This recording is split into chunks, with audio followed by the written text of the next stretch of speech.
வணக்கம் நண்பர்களே. இந்த வீடியோல நம்ம என்ன பார்க்க போறோம்னா, வரக்கூடிய நாடாளுமன்ற தேர்தல்ல சீமான் அவர்களும், விஜய் அவர்களும் கூட்டணி அமைத்து திராவிட கட்சிகள சிதற விடப் போறாங்க அப்படின்னு திராவிட கட்சிகள் மிகப்பெரிய பதட்டத்துல இருந்து வந்துகிட்டு இருக்க இந்த நிலையில ஒரு நல்ல செய்தி கிடைச்சிருக்குன்னு தான் சொல்லணும். சீமான் அவர்களும், விஜய் அவர்களும் தேர்தலுக்கு முன்னாடி பேச்சுவார்த்தை நடத்தினதாகவும், தேர்தலுக்கு பிறகும் பேச்சுவார்த்தை நடத்தினதாகவும் இந்த நேரத்துல தான் விஜய் அவர்களுடைய நிர்வாகிகள் கூட்டம் நடத்தியிருக்காரு.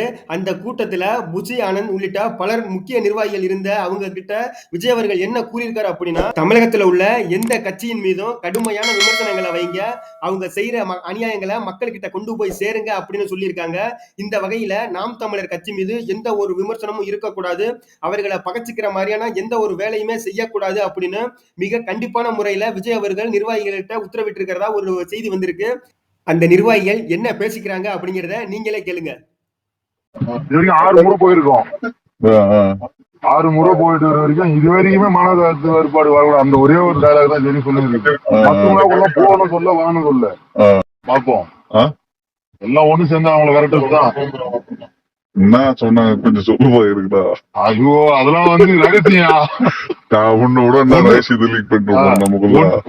ஒண்ணு சேர்ந்து பண்ற மாதிரி வரும். 26லயே இல்ல அவரு 2 பேரும் ஒண்ணு சேர்ந்தாதான் முடியும். அது நல்லா தெளிவா சொல்லிருக்காங்க. இல்லப்பா இப்ப 31ல 26ல ஒரு கெப்பாசிட்டி காமிச்சிட்டு தானே 31 வாய்ப்பு இருக்கும். இல்ல அது மறைமுகமாவும் இருக்கும், நேர்முகமாவும் இருக்குது. நிறைய வாய்ப்பு இருக்கு. இது வரைக்கும் அங்க போற வரைக்கும் சொன்னதுல என்டிகே கூட எந்த ஒரு தகவலும் எந்த ஒரு மன கருத்து வேறுபாடு வராத அளவுக்கு பாத்துக்க பயகன்னு தான் சொல்லிருக்காங்க. அவர் குசியா சொன்னது அன்னைக்கு மீட்டிங் போன தொகுதிக்காக அவங்க சொன்னதுனால அவர் தலைவரே அதான் சொல்லியிருக்காராம்.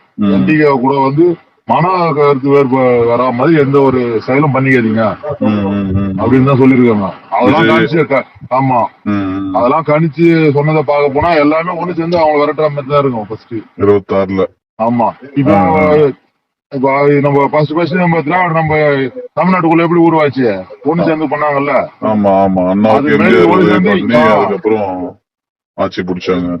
அது மாதிரி கொஞ்சம் களம் மாறும் பார்ப்போம். ஒண்ணு சேருவோம். இலக்கு ஒண்ணுதான் தெளிவா அத மறந்துட மாட்டோம். ஆமா கோப்பாடு எல்லாமே ஒண்ணுதான். கொள்கை மட்டும் தான் வேற வேறையா இருக்கும். இப்போ அண்ணா தமிழ் தான் ஆகணும். அதான் கான்செப்ட். வேலையை பாத்துக்கலாம். எனக்கு சந்தேகம் என்னன்னா 26ல இதுக்கு வாய்ப்பு இருக்குதான்னு கேக்குறேன். ஏன்னா இப்ப அவரோட முதல் தேர்தலே அதுதான். ஆமா அதனால கேக்குறேன். அந்த அளவுக்கு பேசினாங்களா? இப்போ அடுத்த மாசம் நடக்க போற மாநாட்டுல தான் தெரியாது அபிஷியலா வெளியேறது. Okay okay okay. இல்ல நாங்க பேசுனதெல்லாம் எப்படி பேசுறோம்? தமிழ் தேசிய கட்சி எல்லாத்தையுமே வரவேற்கிறது தான் நாங்க பிளான் இருக்கு மாநாட்டுல. அப்படியா? ஆமா. என்ன சொல்றீங்க? ஆமா தலைவரா. இதெல்லாம் சொன்னதுதான் இங்க. இப்போ வணிக சங்கம் இருக்குல்ல. ஆமா அதை எடுத்துன்னு கட்சி உள்ள விட்டாச்சு. இப்போ அது ஒரு டீமா ஃபார்ம் பண்ணி வச்சிருக்கு. சரி எல்லாத்தையுமே சேர்ந்து ஒட்டு மொத்தமா தமிழ் தேசிய பற்று உள்ள அனைத்து கட்சியும் சார்ந்துதான் அந்த மாநாடு நடக்கும். Okay okay. அதாவது கையப் மாரி இல்லனாலும் இப்ப அவங்களுக்கு அழைச்சி ஒரு எங்களை அட்சிக்கு பண்ணாலும் இன்னைக்கு எல்லாமே ஒட்டுமா நின்று பண்ற மாதிரி தான் சொன்னது. அதனாலதான் என்கிட்ட தெளிவா 1க்கு 10 வாட்டி சொன்னாங்க எங்கேயும் வெளியிட்டு இருக்காதீங்க, முடிஞ்ச வரையும் என்டிகே கூட மன கருத்து வேறுபாடு வரா மாதிரி எந்த ஒரு செயலும் பண்ணிக்காதீங்க. நான் போன் பண்ணாரு.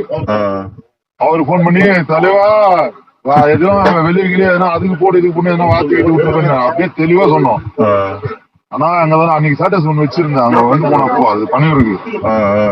அத பாத்து போன் பண்ணாரு. உடனே ரிலீட் பண்ணோம். அது சொன்னேன் நானு நடந்தது இதுதானா, ஒட்டுமொத்த பேரும் அதுதான் சப்போர்ட் பண்ணுவோம். நாங்க மட்டும் இல்ல நம்ம சர்க்கிள் எல்லாருமே பண்ணுவாங்கண்ணா அப்படின்னோம். அப்பெல்லாம் இந்த சின்னமே தரணும்னு வச்சுக்கோங்க. ஆமா அப்பவே சொன்னதுதான் அது. எதுக்கு திடீர்னு அந்த ஒரு சின்ன சிம்பிள் ஒண்ணு இருக்குமா? சும்மா லைட்டா சொல்லுவாரு வெளிப்படையா அந்த சிஎஸ்ஐ நம்ம 2 பேரும் ஒன்று பண்ண முடியும். ஏதாச்சும் ஒரு இடத்த பிடிக்கணுமா இருந்தாலும் 2 பேரும் ஒன்னா தான் செட் ஆகும். அது நடக்கும். அப்படின்றீங்க. ஆமா, இப்ப நாட்டை துறைமுறை கூட சோசியல் மீடியால என்னென்ன வைரலா போய் பார்த்துன்னு இருக்கா. பாத்துருந்தாரு எல்லாம் மறைமுகமா இல்ல போய் செய்து எல்லாமே இல்ல. நேர்ல இவங்க இப்ப என்டிகே சைடு சாஃப்டா தான் டீல் பண்றாங்க. பட் அங்க என்ன கண்டிஷன் தெரியல. இல்ல நம்ம கண்டிஷன் நம்மளுக்கு ஓரளவுக்கு தெரியும். நம்ம இது வரைக்கும் 6 முறை போயிருக்கோம். 6 முறை போயிட்டு வர வரைக்கும் இது வரைக்குமே மன கருத்து வேறுபாடு வரக்கூடாது. அந்த ஒரே ஒரு டைலாக் தான் சரி சொல்லிருக்கு. மற்றவங்க போகணும் சொல்ல வாங்கணும் சொல்ல இதை மட்டுமே குறிப்பிட அவரே சொல்லியிருக்காரு. தலைவர் சொல்லியிருக்காராம்.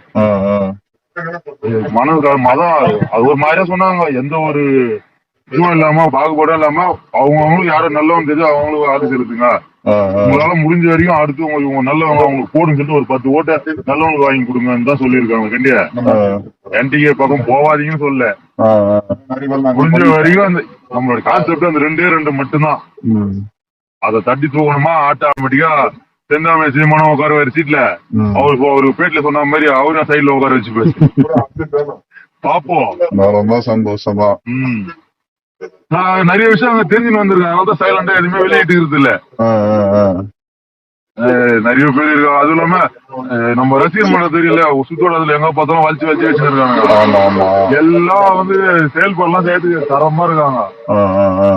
எலெக்ஷன் முடியட்டும்.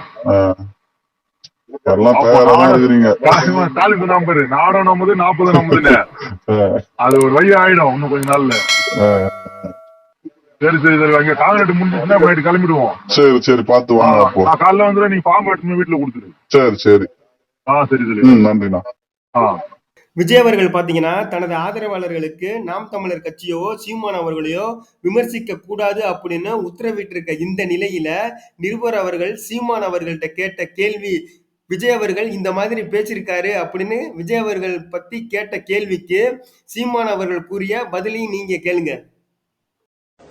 மக்கள் இயக்க கலந்தாய்வுல வந்து புசியானந்த் அவர்கள் வந்து என்ன சொல்றாங்கன்னா, பொறுப்பாளருக்கு வந்து யாரை பகைச்சினாலும் பகைச்சிங்க, என்டிகே மட்டும் பகைச்சிக்காதீங்க, சுமூகமா அவங்க கூட போங்க அப்படின்னு சொன்னதா பொறுப்பாளர்லாம் சில பேர் சொல்லிக்கிறாங்க. எதனாலன்னு நினைக்கிறீங்க? விஜய் அவர்களே சொன்னதா? அண்ணன் மேல இருக்கிற அன்புதான்.